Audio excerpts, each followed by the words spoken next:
السلام علیکم ورحمۃ اللہ تعالی وبرکاتہ۔ میں محمد احمد ادریس جامعہ دارالعلوم رحیمیہ ملتان سے آپ کے ساتھ مخاطب ہوں۔ اللہ تعالیٰ کا بے انتہا فضل و کرم اور احسان ہے، اللہ رب العزت نے ہمیں زندگی میں ایک مرتبہ پھر رمضان المبارک کے قریب ترین الحمدللہ پہنچا دیا ہے۔ یہ اللہ تعالیٰ کی عنایت ہے۔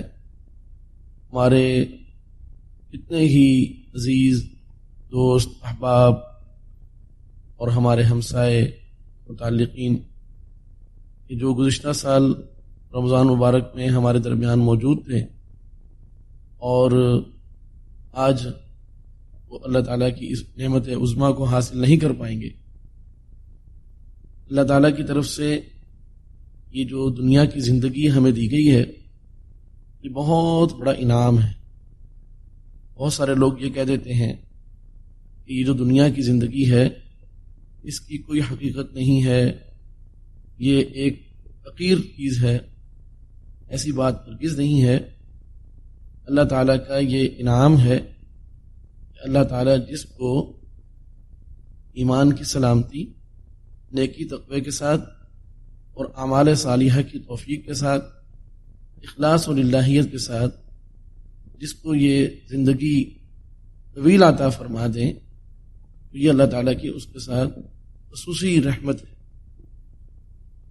اس لیے کہ انسان اللہ تعالیٰ کی اس رحمت کے نتیجے میں اللہ تعالیٰ کی طرف سے اپنی عبادت کے دیے جانے والے جو خوبصورت طریقے ہیں، جو خوبصورت مواقع ہیں، انسان ان سے خوب اللہ تعالیٰ کا قرب حاصل کر سکتا ہے، اللہ تعالیٰ کی محبتیں سمیٹ سکتا ہے اور آخرت میں اپنے لیے اونچا عالی شان مقام اور درجہ حاصل کر سکتا ہے۔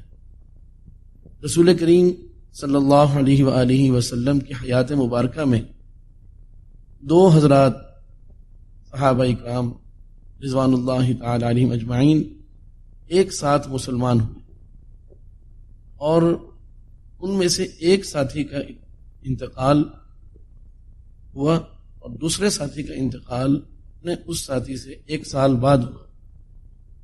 دوسرے ساتھی کے انتقال کے بعد رسول کریم صلی اللہ علیہ وآلہ وسلم نے حضرات صحابہ اکرام سے انہیں تعلیم دینے کے لیے اور ان کی تربیت اور اصلاح کے لیے آپ نے خود ان سے ایک سوال پوچھا۔ آپ نے دریافت فرمایا کہ بتاؤ کہ ان دونوں میں سے پہلے جنت میں کون جائے گا اور کسے جنت میں اعلیٰ درجہ ملے گا؟ تو حضرات صحابہ اکرام رضوان اللہ تعالی علیہم اجمعین نے عرض کیا کہ یا رسول اللہ صلی اللہ علیہ وآلہ وسلم کہ جو شخص دنیا سے پہلے گیا ہے وہ پہلے جنت میں جائے گا اور جو دنیا سے بعد میں گیا ہے وہ جنت میں بھی بعد میں جائے گا۔ آپ صلی اللہ علیہ وسلم نے ارشاد فرمایا کہ جو صحابی بعد میں دنیا سے گئے ہیں وہ جنت میں پہلے جائیں گے، اور پھر آپ نے اس کی وجہ بھی ارشاد فرمائی کہ انہیں ایک سال اللہ تعالیٰ کی عبادت کا مزید ملا، انہیں ایک رمضان اور ملا، انہیں قرآن کریم کی تلاوت اور ملی، انہیں درود شریف کے اہتمام کی اور زیادہ توفیق ہوئی، اور ایک سال کی جو نمازیں ہیں وہ بھی اللہ پاک نے ان کو عطا فرمائی۔ الغرض جتنی بھی نیکیاں ہیں جن کو بھی ذکر کیا جائے وہ سب ایک سال میں ادا کرتے رہے، اس لیے ان کے نامہ اعمال میں جو اللہ تعالیٰ کے لیے کی جانے والی نیکیاں ہیں ان کی تعداد زیادہ ہے، اس لیے وہ جنت میں پہلے جائیں گے۔ تو خلاصہ یہ ہے کہ اللہ تعالیٰ کی طرف سے اس نعمت عظمیٰ کا ملنا یہ بہت بڑا احسان ہے، بہت بڑا انعام ہے، اور یہ اللہ تعالیٰ کا مہمان ہے۔ تو اللہ کے اس مہمان رمضان مبارک کے آنے پر اور اسے پانے پر اور اس کے قریب پر آنے پر ہم سب کو اللہ تعالیٰ کا شکر گزار ہونا چاہیے، اور شکر گزاری کی صورت یہ ہوتی ہے کہ آدمی خوش ہو جائے، اس لیے کہ یہ ہو نہیں سکتا کہ آدمی کسی چیز پر ناخوش ہو اور ساتھ ساتھ وہ یہ بھی کہے جی میں اس پر شکر ادا کر رہا ہوں، اس لیے کہ جو چیز انسان کو خوشی نہیں دیتی انسان کبھی بھی اس پر اللہ تعالیٰ کا شکر ادا نہیں کر سکتا. تو ہمیں چاہیے کہ ہم اللہ تعالیٰ کی اس مہمان، اللہ کی اس نعمت کے ملنے پر خوب خوش ہو جائیں کہ الحمدللہ ایک ایسا باعظمت مہینہ کہ جس میں انسان تھوڑے سے عمل سے اللہ تعالیٰ کے قریب ہو جاتا ہے. چنانچہ فرمایا کہ اگر کوئی شخص رمضان مبارک پالے اور وہ اس میں ایک فرض کو ادا کرے، اللہ تعالیٰ اس کو 70 فرضوں کے برابر ثواب عطا فرماتے ہیں. اور اگر وہ ایک نفل کو ادا کرے تو اللہ تعالیٰ عام دنوں کے بقدر ایک فرض ادا کرنے کے اس کو ثواب عطا فرماتے ہیں. تو یہ ثواب کا ملنا، نیکیوں کا بڑھنا، اللہ تعالیٰ کا قرب حاصل ہونا، یہ اللہ تعالیٰ کا ہم پر بہت بڑا احسان اور اس کی مہربانی ہے.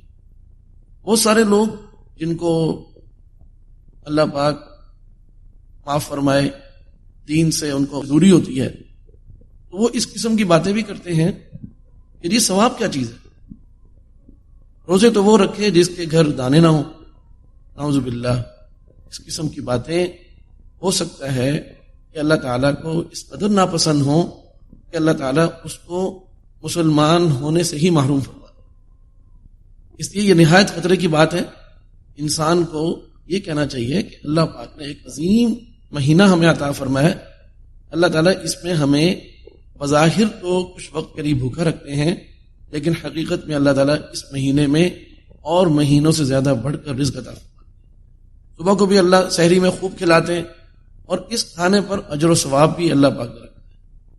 اور افطار میں بھی اللہ پاک خوب کھلاتے ہیں، اور افطار کرنے پر بھی اللہ تعالیٰ نے سبحان اللہ اجر و ثواب بھی رکھا کہ کھاؤ پیو بھی اور ساتھ ساتھ نیکی بھی حاصل. یہ جو ثواب ہے یہ اصل میں آخرت کی کرنسی ہے کہ جب ہم آخرت میں جائیں گے، جیسے دنیا کے مختلف ممالک کی مختلف کرنسیاں ہیں، ہر ملک میں اس کی کرنسی سے ہی ہم اپنی ضروریات پوری کر سکتے ہیں. تو جو ہماری آخرت کی کرنسی ہے اس کا نام ثواب ہے، اس کا نام نیکی ہے. جس کے پاس جس قدر بڑی نیکی ہوگی، جتنی زیادہ نیکیاں ہوں گی، اللہ پاک آخرت میں اسی قدر اس کو اپنا مقام، اپنا قرب اور اعلیٰ درجات اللہ پاک اس کو عطا فرمائیں گے. بہت سارے لوگ نیکیوں کو کچھ بھی نہیں سمجھتے، کہتے ہیں یہ نیکی چھوٹی ہے، اس کو کرنے کی کیا ضرورت ہے، میں تو کوئی بڑی نیکی کرنا چاہتا ہوں. اصل یہ ہے کہ اللہ تعالیٰ کی طرف سے جو بھی حکم آ جائے اس پر عمل کرنا، جس نیکی کا داعیہ پیدا ہو جائے اس کو اختیار کرنا، وہ اللہ کا مہمان ہوتا ہے، اس کو فوراً کر گزرنا، یہ انسان کے اللہ تعالیٰ کے قریب ہونے کی اور اللہ تعالیٰ کی نعمت کے حاصل کرنے کی بہت عمدہ کوشش ہے. بہت سارے لوگ جنت میں اس لیے نہیں جا سکیں گے کہ ان کے پاس صرف ایک نیکی کی کمی ہوگی. تو نیکی کی ناقدری نہیں کرنی چاہیے. رمضان مبارک آ رہا ہے، ہم خوب سے خوب اللہ تعالیٰ کا قرب حاصل کرنے کے لیے نیکیاں اختیار کریں.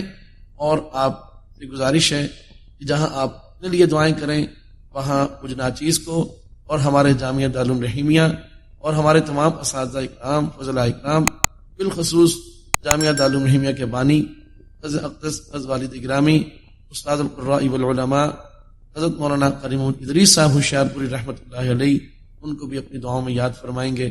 اللہ تعالی ہم سب کا حامی و ناصر ہو. السلام علیکم. يا نفس إن لم تظفري لا تجزعي وإلى